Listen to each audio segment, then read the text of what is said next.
சொல்லுமா. என் பெயர் ஹபீஸா. அமீதியா தொடக்கப்பள்ளியில் படிக்கிறேன். பவளப்பாறைகள். பெயர் பெயர் சொல்லுங்க. ஏ லக்ஷரமுத்தீன். அது ரெண்டில் இருக்கு.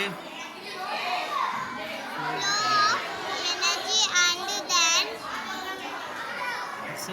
present law. யார் வாசிப்பா? வாசிங்க வாசிங்க. Ultra structure of bacterial cell. Okay. அடுத்து நீங்கள் சொல்லுங்கள். உங்கள் பேர் சொல்லுங்கள். ஏ மரியம் நிஷா. என்ன வாசிங்க வாசிங்க. கடல் ஆமைகள். ஓகே.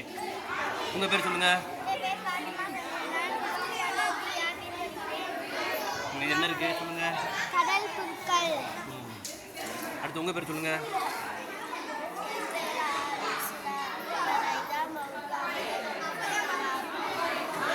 என்ன இருக்குது? கடல் அட்டை. உங்கள் பேர் சொல்லுங்கள். உங்கள் பேர் சொல்லுங்கள். என்ன பார்க்குறீங்க? மைக்ரோஸ்கோப். மைக்ரோஸ்கோப்.